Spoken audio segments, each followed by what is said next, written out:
Thank you, Dave. And I will be checking the chat to see if you guys have any questions. So let's welcome Ms. Klett. Thank you so much.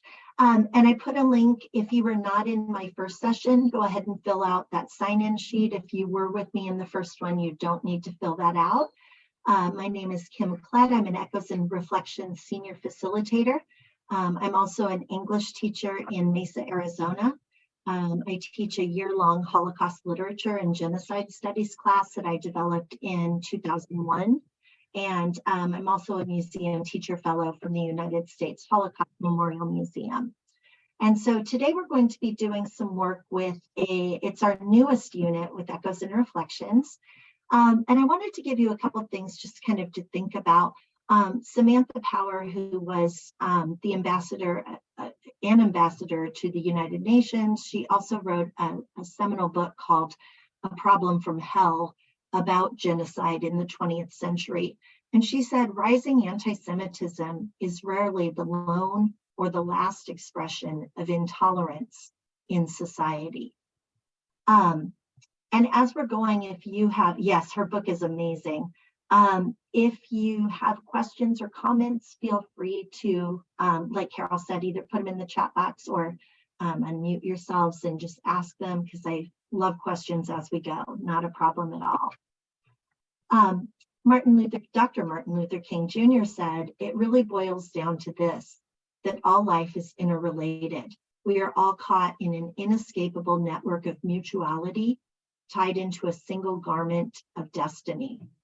Whatever affects one directly affects all indirectly. We are all made to live together because of the interrelated structure of reality. And I love that because, first of all, he says it so eloquently, of course, but also because a lot of times, you know, I don't have a lot of Jewish students. In fact, I haven't had any in a long time. And so my students might have an attitude at first of, well, why do I need to study this? It doesn't affect me, right? But like he says, we're all interrelated. And as Samantha Power said, you know, the idea of hate is hate, right? It's all connected. And so we do need to combat it and fight it as we see it. So we are going to watch a very short video from Professor Peter Hayes, but I'm going to stop sharing for just a minute because I'm going to take you to the Echoes and Reflections website where you're going to find most of the information I'm giving today. So when you go to Echoes and Reflections, and you can follow along with me, or if you want to open it up on your own screen, it's just echoesandreflections.org. You can see it up here. And this is what will pop up when you open that page. You don't have to register or anything. And you're going to go to Teach. These other areas are great, but you don't have time today to look at those. So we're going to focus on Teach, which is where you'll most often go anyway. Under Teach, we want to go to Lesson Plans. And you're going to see that they're really units. And we have 11 of these units. Okay. And it's not wanting, there we go.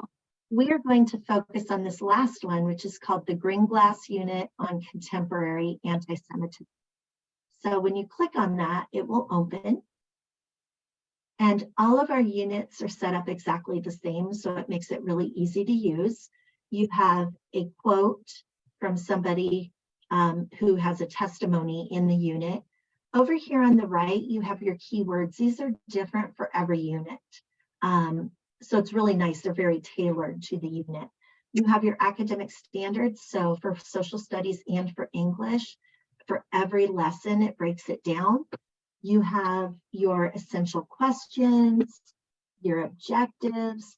And this is what I really appreciate with Echoes and Reflections, is that if you're a new teacher or new to teaching about the Holocaust, it's so easy to use. You could literally take this on Monday, you know, look it over a little bit this weekend and use it on Monday in your classroom. Or if you're like me, I've been teaching for 31 years and I use a lot of these to supplement. You know, I'm always changing up my units and lessons, and so it's really good to supplement with. Okay, so I am going to take you to Peter Hayes. And so we are going to scroll down. I'm not going to go too fast, but you can see there are different lessons within it. And this is a video. We also have testimonies. We'll come back to one of these later, but this one is here. Whoops, I am so sorry. That was on. Went too fast. Let me back up. Hold on one second. There we go. And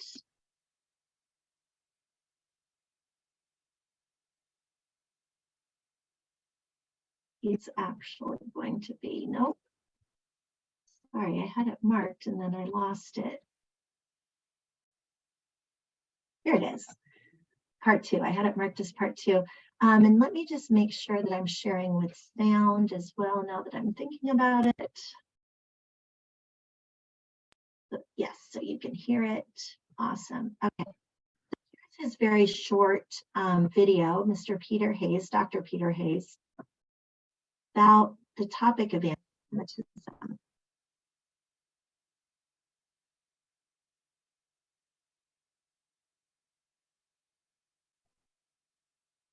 Sorry, it's very slow today. Just like being at school, right?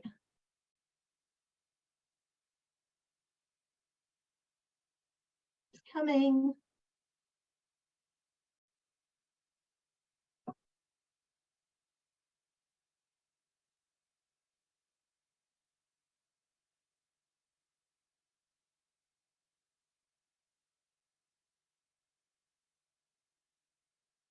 Anti-Semitism is a riddle.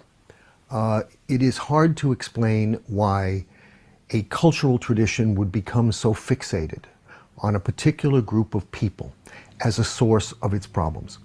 Now, we know why in the Western cultural tradition this hatred exists. It's rooted in a religious rivalry. It's rooted in the sense that Christianity developed, that it had superseded Judaism, that it therefore had replaced it. And those people who clung to Judaism were dangerous to the faith of the people who had not, who had embraced Christianity. And thus these people were regarded as contaminating. They had to be kept at a distance. They had to be confined. We know where this tradition came from. But what is striking is that in the modern world, which is a largely secular world in the West, this hatred keeps morphing. It keeps shape-shifting. It shifts to other kinds of justifications. And that, I think, is the thing about anti-Semitism that I regard as different from the motivations of other perceived genocides. The motive is protean. The motive keeps changing shape, but the hatred is the constant element. I do believe that anti-Semitism is a kind of superstition. So to try to understand why people are anti-Semitic, one has to understand why are people superstitious. One of the reasons is, of course, because generations before them taught them to be, have said that if you, in fact, want to ward off some event that you don't want to happen to you, you knock on wood. We all know that knocking on wood is not efficacious, and yet we somehow think that it's a safe thing to do just in case. With regard to anti-Semitism, there is this kind of fixation on these people as being hyper-dangerous, and thus they have to be confined or reconfined in order for our lives to be safe. There is no empirical rationality behind that. There is no demonstration behind that. It is a form of knocking on wood. And to explain it any further than that is, of course, very difficult because superstitions are almost impossible to account for. Okay. So first of all, any thoughts or questions on his lesson there?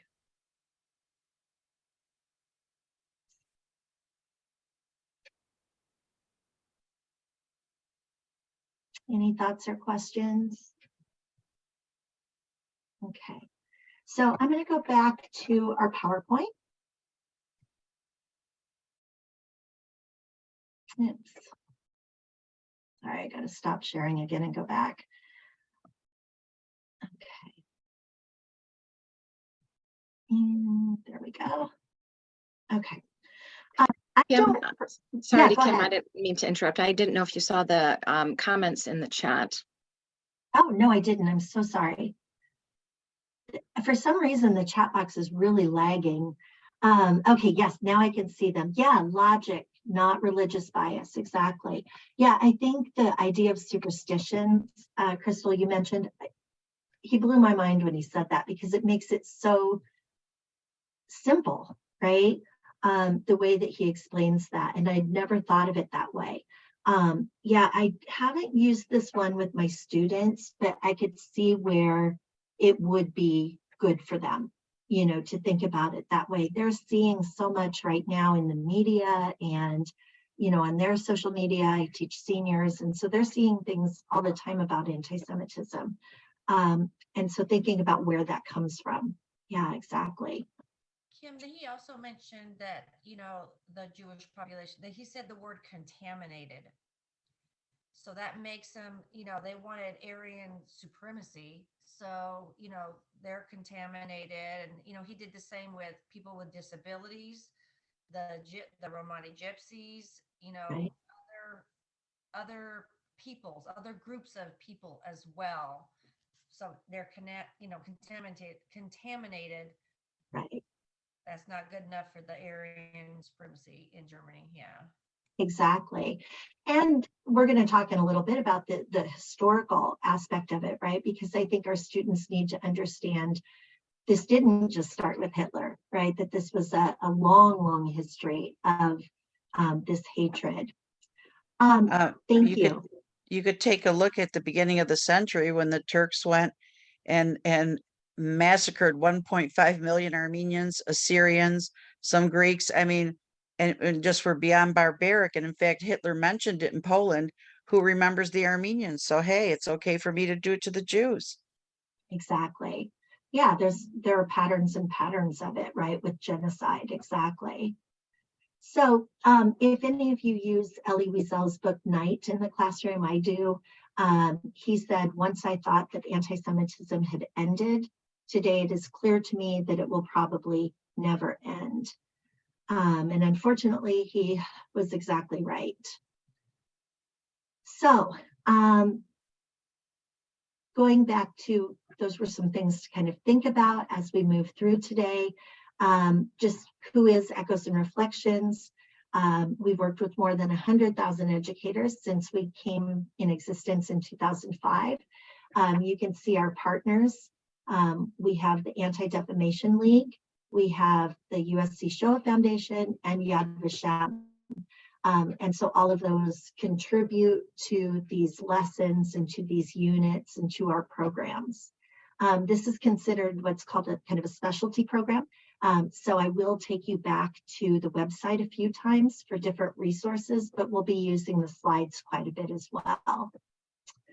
And our objectives for our short time together today, we want to define contemporary manifestations of anti-Semitism, both different and the same as traditional forms of anti-Semitism that were present before and during the Holocaust. I'm going to share some classroom resources with you that highlight the persistence and impact of anti-Semitism worldwide. We'll explore ways to support students' ability to recognize and actively respond to anti-Semitism in an effort to prevent bigotry, intolerance, and other forms of prejudice. And then, of course, we want to build your confidence and capacity to discuss and teach this complex subject. Yeah, and somebody put in the chat that there are studies done. Yeah, the ADL regularly, I think it's every few years, they update it. And they used to have a map, it was called the Global 100. It's probably still there. That's really interesting to see the, kind of anti-Semitic beliefs around the world. And yes, yeah, Nancy, that's exactly right. Hitler borrowed a lot of ideas, I'll put it that way. All right, so our pedagogical principles that we always look at with every program and hopefully cover a lot of these within is defining terms, giving background on the history of anti-Semitism. When we teach about the Holocaust, we want to make sure we're contextualizing the history, teaching the human story, using primary source materials, trying to make the Holocaust relevant, encouraging inquiry-based learning and critical thinking, fostering empathy, and ensuring that supportive learning environment. And all of our lessons and units definitely take those factors and principles into account. So speaking of numbers, you can see this is as of 2021 from the ADL. ADL has been around for, oh gosh, well over 100 years, fighting for the civil rights of all people. And so they do studies like this. These are anti-Semitic incidents. You can tell how they're broken down. A lot of harassment, it looks like, quite a bit of vandalism, and then some assaults. The assaults have gone up quite a bit in the past few years. This is by state. You all are in Nevada, where you guys are in kind of that middle zone. There were, in 2021 at least, 20 to 39 anti-Semitic incidents. Unfortunately, in Arizona, we had 56. You can see a lot in, the bigger states, but also Minnesota had 75. And then there are some that have very few, like North Dakota. And again, these are the ones that are reported, right? But interesting to look at. And that's a 10-year review. Again, just to kind of give an overview of what this looks like number-wise, right, through 2021. So looking at just a few examples, I don't know if you all remember this. We started the year kind of with this in January of this year, where there was a hostage situation in Texas at a synagogue. Luckily, after 11 hours, all of the people were freed that were held hostage, and the man who perpetrated the act was fatally shot. But this took place in a synagogue, right? We get examples of anti-Semitic flyers. This was from just last year.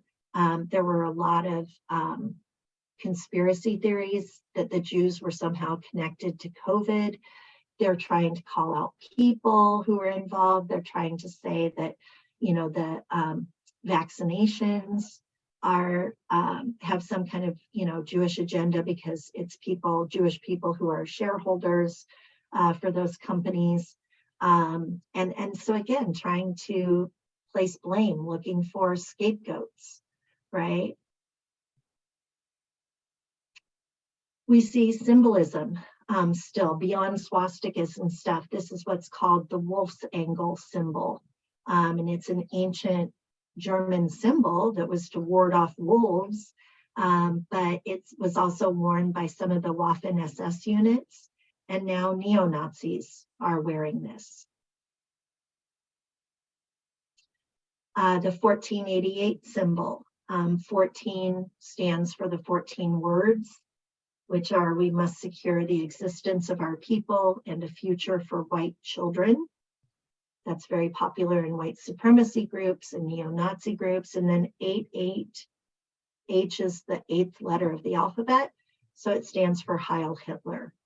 And you often see with white supremacy groups, they'll sell merchandise, and it might be like a CD, and it might be priced at $14.88 to promote that symbol. Or if you ever see an email address with 1488 in it, that might be why.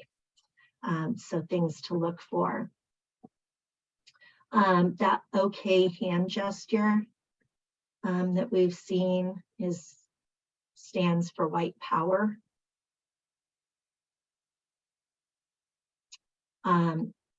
We saw this at the insurrection at the Capitol. It stands for 6 million wasn't enough, referring to 6 million Jews in the Holocaust that were murdered. This idea of 100% white. The triple parentheses are often used around either a name or an organization, and it's trying to call out that that person or organization is Jewish without saying they're Jewish.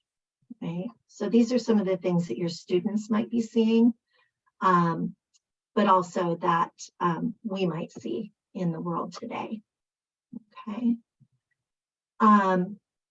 we have a whole unit on historical anti-Semitism, and I'll be taking that to you, or taking you, cannot talk this morning, taking you to that in a little bit, but I'm going to try to avoid a lot of the back and forth, so I'll do that in a little bit. But I want to start with, we have one of the definitions, because like I said earlier, you need to look at the historical context, I think, before you delve into what the kids are seeing today in the contemporary. So this is a working definition that we use at Echoes and Reflections. So I'm going to give you a minute to read it over.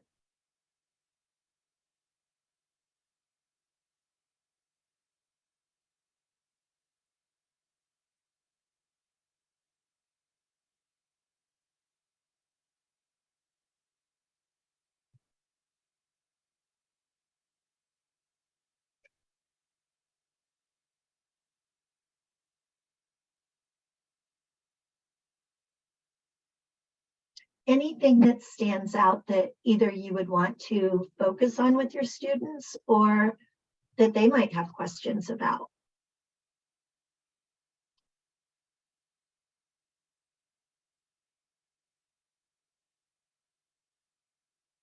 Or your personal thoughts on anything?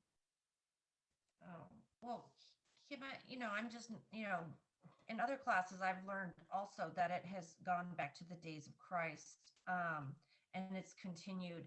And I know, I can't remember exactly what started it, but it was the end of World War I, and that's where Hitler had decided, oh, I'm going to do this whole, thing against the Jews. But what caught my eye on this is also the Jewish allies, people who also assisted or helped. They were also, of course, targeted. Right. Yeah. Yeah, and so going back to, like you said, to biblical times, and that's why I always think that it's important to break it down and to go into that historical part with my students, because a lot of them, they think that Hitler started all of this. I think what you might have been referring to where it was like with his publication of his book Mein Kampf in 1925, that, people, that's where he really was able to let loose on this hatred of the Jews, and break it down into concepts and such. And so, yeah, it's important to see where do those ideas come from, because again, they weren't original, right? There's a lot that goes back to, like with the devil and evil, and we see it carrying over throughout time, and in a lot of the imagery that we see as well. I think that this first line is really important to break down as well. Anti-Semitism is a term for hatred of Jews as a group or a concept. What does that mean, like a concept? How could a people be a concept?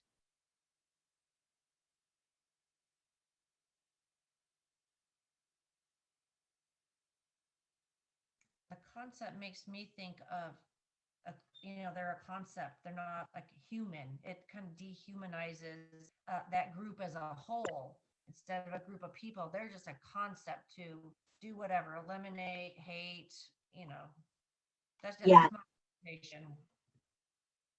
Yeah, I think that's a great point. And yeah, Nancy's saying too in the chat box, it dehumanizes. I also think that for my students, like I said, a lot of them do not know a Jewish person, have never, until they come into my class and meet a survivor. That's their first time meeting a Jewish person. And so to them, the Jews kind of are a concept, not that they're dehumanizing, but just that they've never met one. And so they might see them as, oh, they're different. I used to be able to take my students just right down the street. We have a synagogue, and I worked with the rabbi there, and he was great because he loved having the kids come in. And the first response, they would always look around and they'd go, this looks just like my church, and so making those connections that, okay, these people might, have some different beliefs, but we also have a lot in common, right? And the idea that that commonality, I think, is really important for kids to see. And so they might, at the beginning, see them as a concept, right? Okay, so I want you to keep that in mind, this definition. Let me just check the chat box. Yeah, identifying them as a concept erases the differences in the Jewish community as well. Good point. So I'm going to stop sharing and I'm going to take you back. I'm just going to reshare. I want to take you to the unit again, or to the website. We were in the unit on contemporary anti-Semitism. We're going to come back to this, but I want to take you to the unit that's just called Antisemitism and just kind of share with you a few assets that I think are really good that you might want to use in your classes. So as you can see, they're set up exactly the same way. This one has a video toolbox, and these are meant for teachers to use just to kind of provide more background knowledge for you. They're all 15 minutes long, and they're presented by Yad Vashem historians and educators. They're really good. So we're not going to watch it because we don't have time, but you might want to watch that on your own. And the way they break down the lessons for the historic anti-Semitism is looking at it, like I said, before the Holocaust first. There are a couple of testimonies from people who kind of talk about the changes that took place. There you can define stereotypes, right? And then here's where you would get that definition that we were just looking at. You could print it for yours. I printed it this year for my students. You could put it up on the screen. This also has a really good summary of anti-Semitism. I'll pop it up so you can see it. It's a whole article that you can hand out to your students. I have notes that I have my kids take instead, but it's just 2 pages, and it breaks it down so you can see, like, with the beginning of Christianity, and then the Middle Ages, and then it goes over on the right to the 19th century. And then you get into the 20th century and Hitler and the Nazi Party. And it also has a section about the protocols of the Elders of Zion in the early 1900s that the Russians printed. You can see some of that imagery there. So that made for a good discussion as well. And that is still in print, by the way, that even though it's been proven that it was a hoax. And you can see you have discussion questions and activities that your students can do. What I'd like to do, though, is look a little bit at the propaganda, because I do this activity with my students as well. So talking with them about propaganda, I'm doing a session later on media literacy and propaganda in the Nazis party. But I want to show you these examples. My students really like these. These were taken from a book called The Poisonous Mushroom.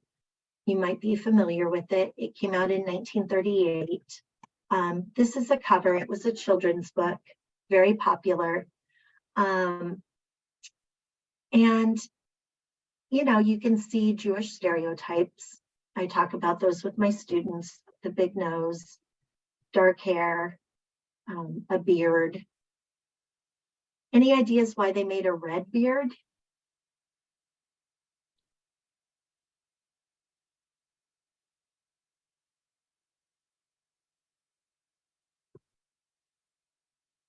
Yeah, exactly. Tying them to communism.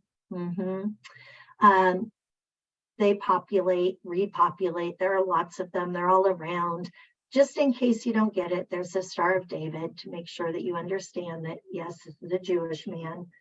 And each one of these, and so it has an explanation underneath. What I do is I print these, and I found one color printer on our campus and talked somebody into letting me use it for this because they're much better in color. And I cut off the explanations, right? And so I just had my students analyze it first. They knew it was something because we were studying anti-Semitism at the time and the history of it. So they knew it was related to that topic, but that's all I told them. And so they had to analyze it on their own. And they did a good job with it. And then I handed out the little descriptor from the bottom after they had talked about it. Each of these has a story that goes with it. And so as it tells in the descriptor here, the mother tells her children, just as it is difficult to distinguish between a poisonous mushroom and an edible mushroom, it's difficult to distinguish between a good Jew and a lying, thieving Jew. So this is a language that's being promoted to children of the time, right? This is a picture from one of the stories in it. My kids jump to this every time. What message do we still give our kids today that fits this picture?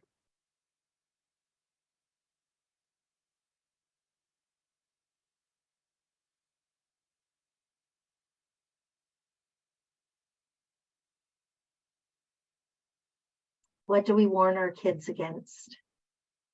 Yep, candy from strangers. Thanks, Angela. Yeah, exactly. My kids always say stranger danger, right?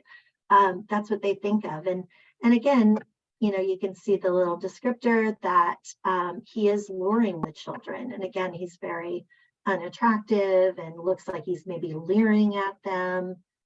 He's offering candy.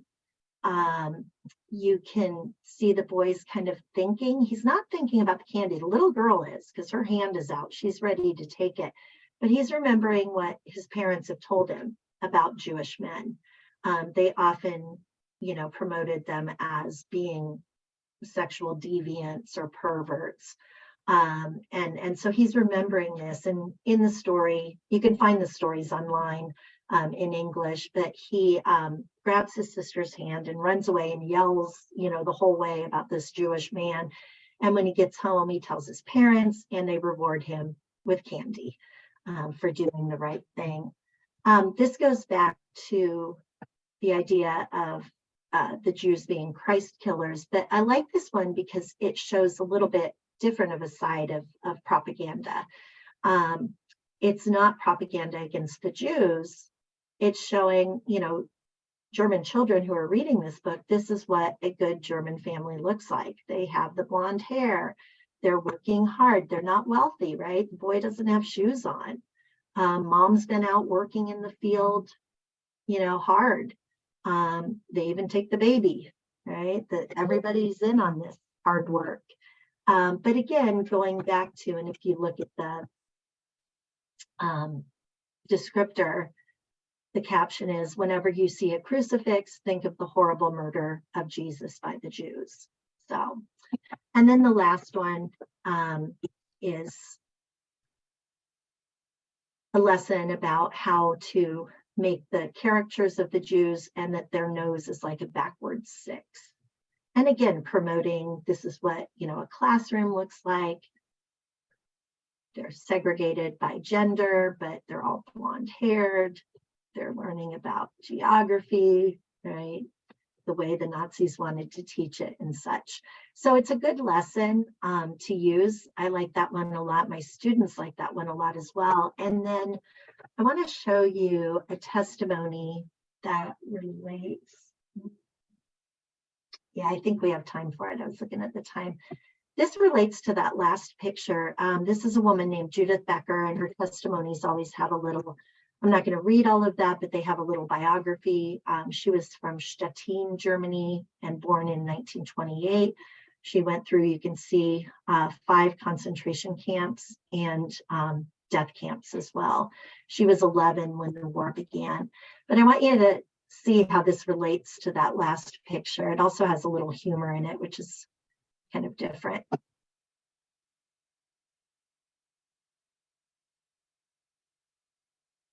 My oldest brother, Felix, was a brilliant student and a brilliant athlete.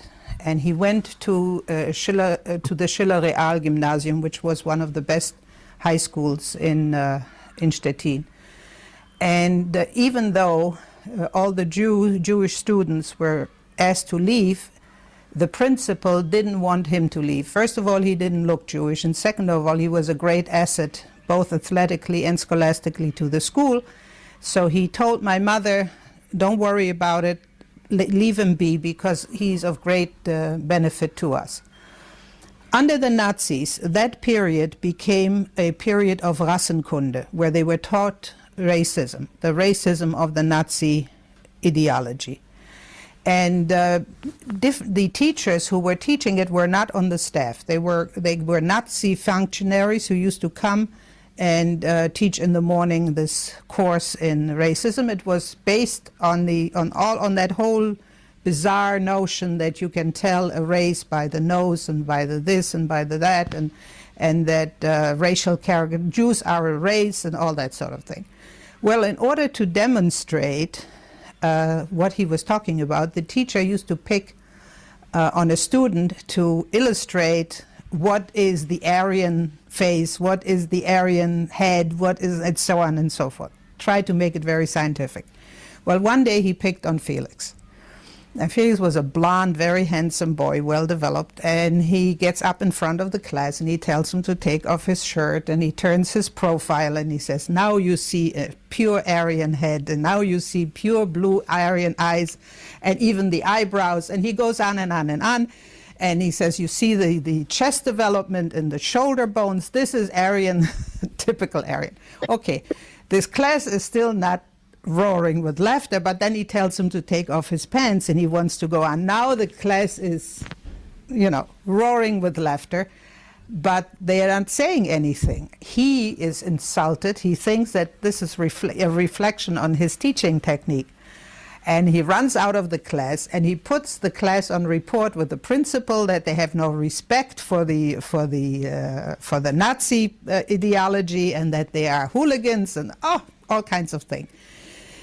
The background of this is that there were young boys, for example, who resisted belonging to the Hitlerjugend. Well, that was very punishable. And he thought that he had come across a group of these kids who didn't want to be regimented under the Nazi rules. So the principal, what he said to him, I of course don't know, but he did call my mother in and he says, I'm in a terrible quandary, because this guy, if the kids tell him why they were laughing, I'm out of a job. Not only out of a job, it might even be worse. So you have to take your son out now. So while it has some humor to it and such, it's also very serious, like she says, for her brother, and the fact that the kids all knew that he was Jewish, but it relates to that drawing because that's exactly what those boys, they were learning about what makes a Jew and what do Jews look like and how are they different. So I really like using that testimony after we do that activity. Before I move into the other unit, are there any other questions about the historical anti-Semitism or this unit?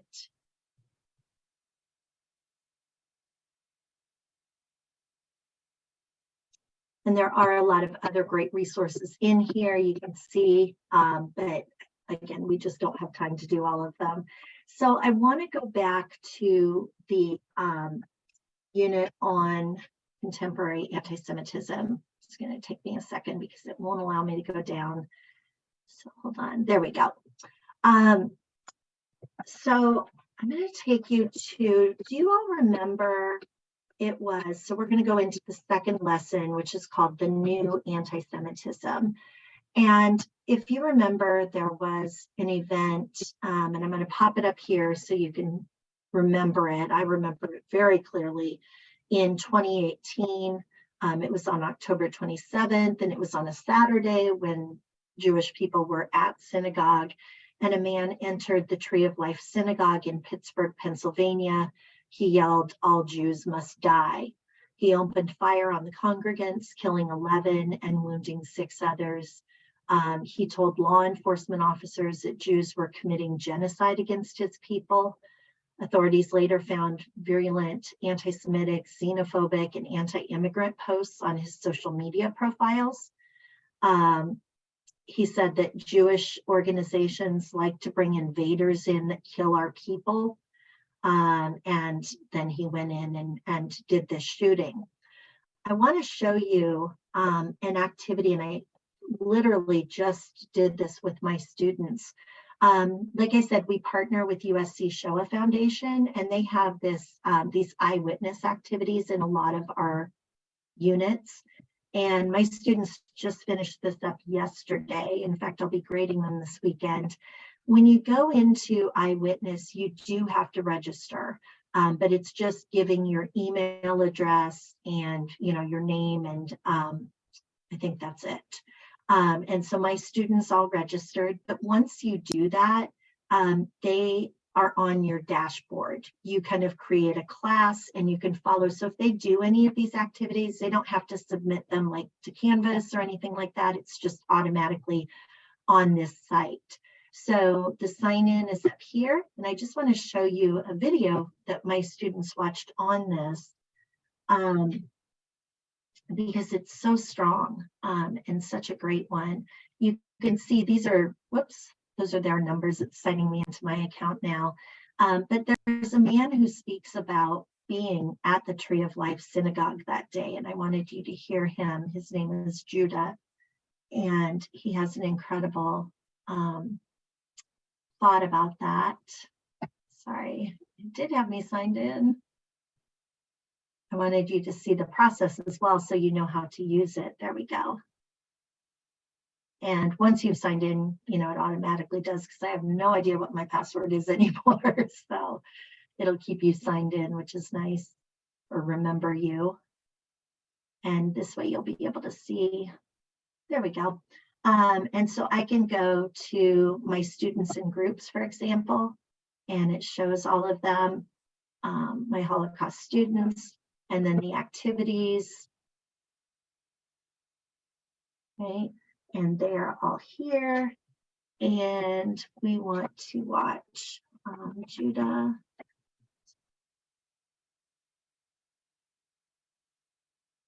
And there it is. So this is this mini quest, and it starts with him. So I can resume my activity. It's really nice because wherever the kids leave off, it just takes them right back to it. And here's Judah's story about Tree of Life. Tree of Life, I've been there for 54 years. Tree of Life is about 160 years old. So usually I go there 5 to 10 minutes early. This way I see the people. Usually you get about maybe 10 people, 11 people by then, and the rabbi is there, and we talk, and we start exactly on 9:45. And my housekeeper, Patty, came that day early. Usually she gets here 10 o'clock after I left. She had something to tell me, and for the love of me, I can't remember what for. And I said to Patty, I gotta go, I'm late already. So I got there 4 minutes late. Somebody knocked on my window very lightly, on that passenger window, and I looked, and he went like that, turn the window down. And he told me, you better go back, there is a shooting inside your synagogue. It took me about 30 seconds to process what he was talking about. And then he disappeared. Settled down, and I started to drive, and the only thing that came on my mind, and I think I said it out loud, for me, it's never over. And then I said, for my family, it's never over. There was a reference to the Holocaust and everything else. So that was the only time that, even then I didn't think about it as an anti-Semitic thing, because I didn't know the whole thing. But he said that he came very specifically, said the Jews must die, all Jews must die. And my students, we were talking about this the other day about his testimony, because, again, it's bad enough when we see anti-Semitism and anti-Semitic acts, but for a survivor, they survived the Holocaust, and now this, right? Now all these fears that they have. And I just wanted to show you another asset about the Tree of Life. So I had mentioned in this little background about the person who did the shooting, they looked at his social media account afterwards and put together a word cloud, showing some of the words that came up frequently, that the words that are bigger came up. So Jewish, Jews came up a lot. You can also see those 3 parentheses that I told you about at the beginning. You know, he mentions HIAS, that's the Hebrew Immigrant Aid Society, and those are all over here, those explanations. But, you know, this was the hatred that he was spewing on his social media. And I think my students, I did share this with them, and they were really interested by this. You know, just thinking about the hateful language that and how we can see this on somebody's social media and maybe think, oh, there they go again, or, you know, try to minimize it because we know the person, but, you know, this can be very dangerous again. Any questions or thoughts on that before I move on?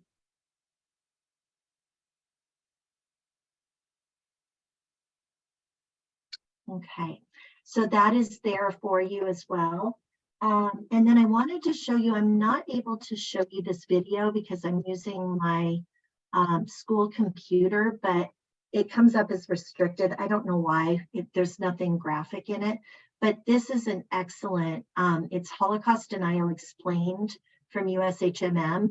And it's Deborah Lipstadt, who right now is our special envoy for Holocaust denial and distortion. And so she speaks about, you know, again, kind of like Dr. Hayes did, but she takes a little bit of a different approach and gets into the denial. And then you also have a couple of survivors and a liberator, Felix Sparks was a liberator, who talk about what they think when they encounter denial and, you know, why it encourages them to continue speaking. So I just wanted to make you aware of those. And then one last testimony that I really like from this unit. And again, this has some great activities. Let me just show you one more that I just realized I skipped over. This I think is, I've used this one. I used it this year.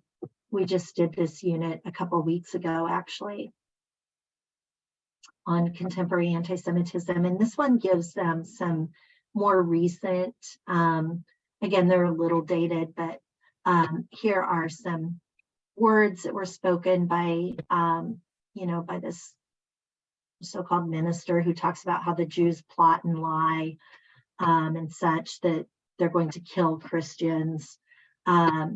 Here's Louis Farrakhan, who speaks against the Jews often. But there's also, my students like to look at images and analyze them. And so, you know, again, looking at how they go back to those old ideas, those old tropes. Again, that just the character of the Jew, right? But the fact that, you know, they're good with money, they're greedy, they're cunning. And this was after a data hack, which when they caught the person was not Jewish and wasn't old, you know, like was portrayed here at all. Or this one, you know, he's driving the world, right? In control of the world. And Obama at the time, this was from 2011, it's a little dated. This one's more recent with the Brett Kavanaugh hearings. And again, trying to say that it's a Jewish conspiracy against him. This was a guy who actually ran for Senate in California who denied the Holocaust. So, you know, again, just my students appreciate images and seeing those. But I wanted to end with this woman. My students, because they've been studying this, like I said, recently, they called me over one group to their computers yesterday, and they were showing me that, because I just thought in the chat box, yes, with Kanye West, yesterday, I believe in Chicago, they found a bunch of tombstones in a Jewish cemetery that had been vandalized and marked with swastikas. And so I'm going to play this brief testimony by a survivor who is going to talk about something similar.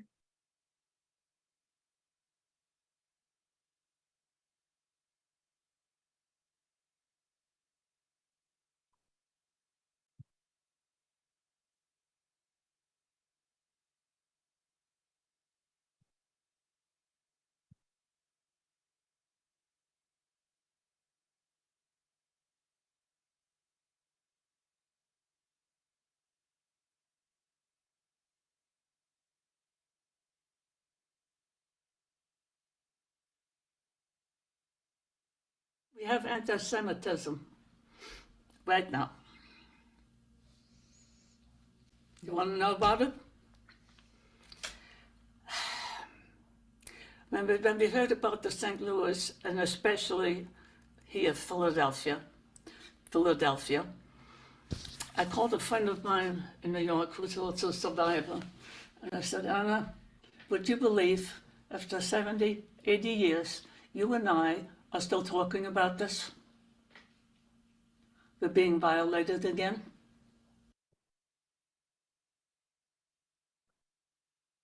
The message that we have about the Holocaust is a universal message now. For all the things that are going on in the world, the Holocaust was a blueprint on so many things that are going on today. That's horrible. That's horrible, and they should know the origin. So again, it's such a short video, but I think it's so powerful, what she says. And again, she's a survivor. Like, we're seeing this again. You can tell just by her body language as well that she's just so upset and frustrated by this. So I'm looking at the comment in the chat box about the mini lesson about why Kanye was wrong for what he was saying and doing, and how your students didn't have the background. I think that unit on contemporary anti-Semitism, and also the other one on historical anti-Semitism, would be really helpful, to help them understand that a little bit better. So just a suggestion that, again, maybe you could use that. Before I let you go, and if you were in my first session, this one I still need you to do. We are going to, I'll give you the evaluation. So the evaluation is specific to this session. And I'm going to put the link for that here. And then I'll give you the information. ADL was the sponsoring organization for this one. You could put 1 hour. And again, my name is Kim Klett. And if it asks you, it's Spotlight on Contemporary Anti-Semitism. Did anybody else have any other questions?